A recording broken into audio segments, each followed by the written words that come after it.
Okay, in the last video we looked at the NZQA exemplars on score editing. It's the noteflight part of the music tech standard. It does say the second task, but we are doing it as a first task. Now let's just review. We're doing Beethoven virus, and you can access this through Schoology or the document that I provided you with. Now today we're going to set up the score by adding the title and so on, and we'll try to go for the maximum here. Okay, so if you click this link where it says Beethoven virus, you're going to see the original score, which I gave you as well. Now you can use the hard copy of this, and see you can just arrange it like what I just did. Now if you just go and click the next link, which is launch noteflight from Schoology. Now I'm going to walk you through what you have to do. Now click the maximize button there, and we're going to create the new score. So if you just put this side by side again so that you can see.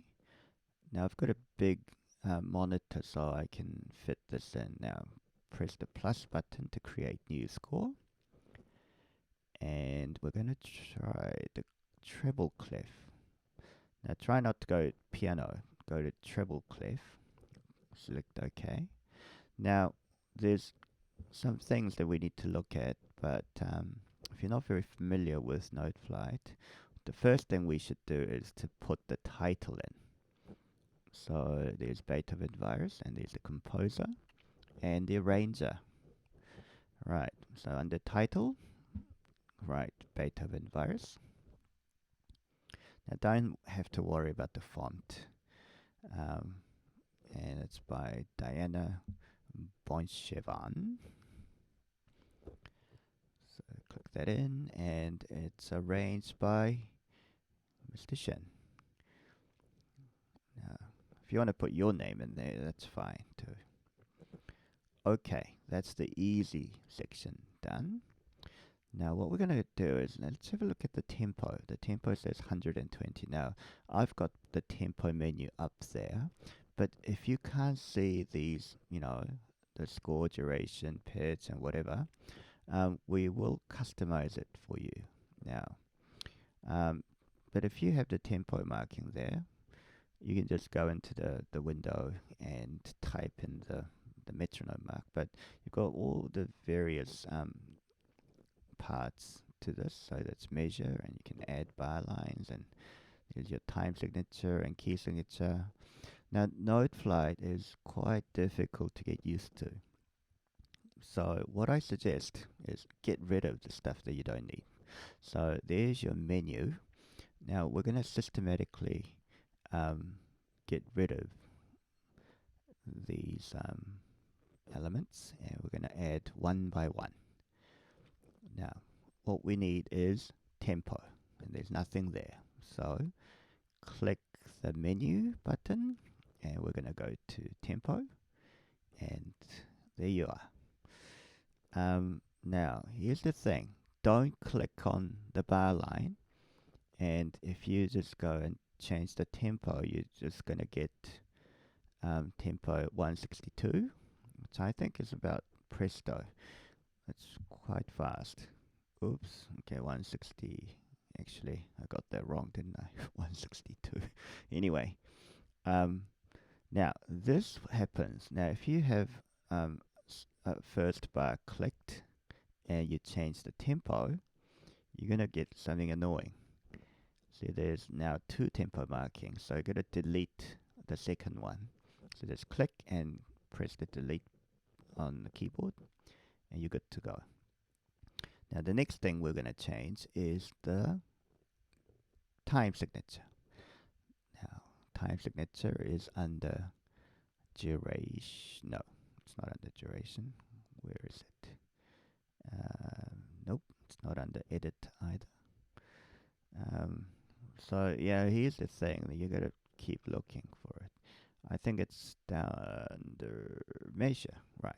So if you click measure, and it's that one there, change time signature. But what we can do is we can just double click on the 4/4, and you're going to get some options. Now, if you click common time, which is 4/4, that you're going to get a C instead of a 4/4. However, what we need is that one with the line through, and this is called a cut common time or cut time. So instead of counting 4, we're counting 2.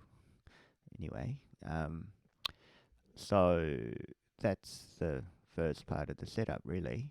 Now we're going to go for the key signature. Now, if you go to measure, if you look at the key signature, goes from 7 sharp to 7 flat. Now major, minor. What we don't have to worry about is there's no key signature there, no sharps or flats. So we just leave it in C. Okay, so there's nothing to really change. So well, that wasn't a waste of time, but I'm just showing you what to do. All right. Okay, next bit. We have to arrange the number of bars. So we've got bar 6 starting there, bar 11, bar 16, bar 20, bar 24, 28, and 31. So I think there are 33 bars altogether after counting. So we need to add bar lines.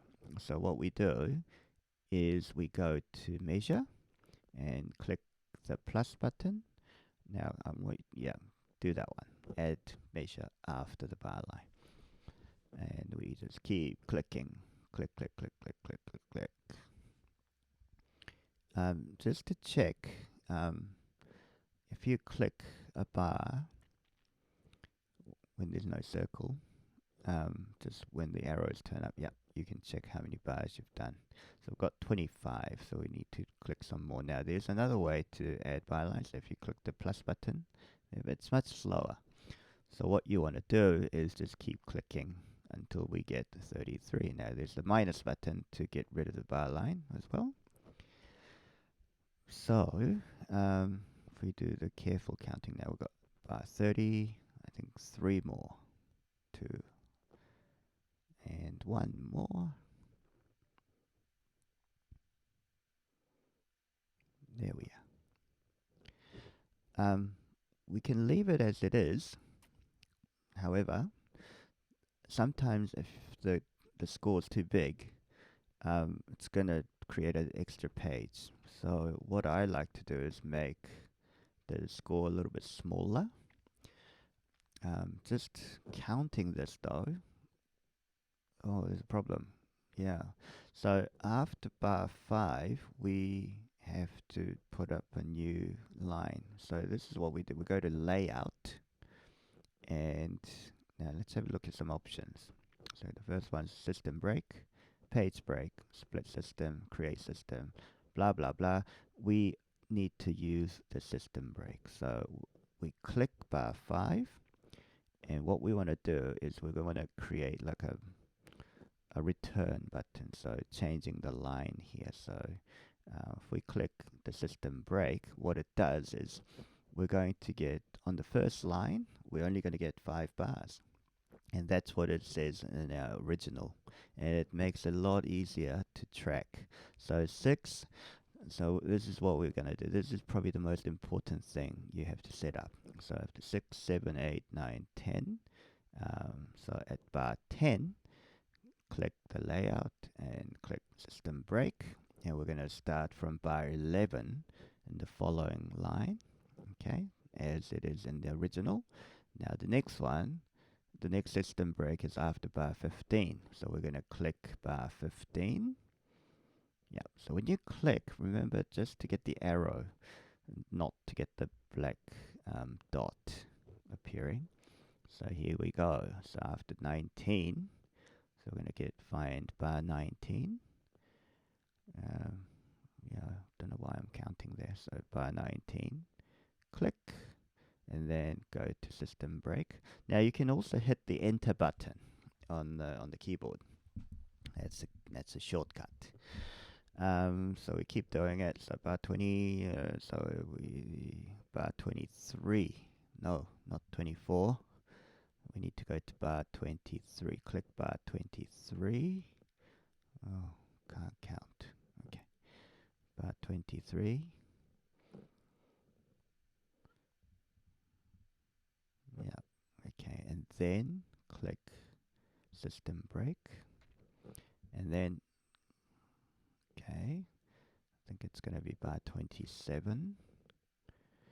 Yeah, it's a little bit tedious doing this, but once you do it, you can stay in touch with the original score because it's got the bar numbers written out, and the last one's after bar 30. Yep. So on bar 30, we're going to create a system break, and we are lucky because we haven't gone to the new page. So what I was saying was, if you go over to the next page, you have to make the score a little bit smaller. So to adjust the size of the score, we have to go to okay, let's open up the menu again, and we'll go to this the score, and it should be under page setup or formatting, right? So click formatting, and we look for sizing, which is the second tab at the top. Now note size, it's at 6 points. Yep, you can go down. Now if you have poor eyesight, you can't see, you can make it bigger or just leave it as it is. But as you write the notes in, it might alter the bars, and it might, yeah, stuff up the system. So it's better to actually stay around at 4 or 4.4. Okay, so we'll come back to this if we have any problems. Okay, now I think we're ready to start adding notes.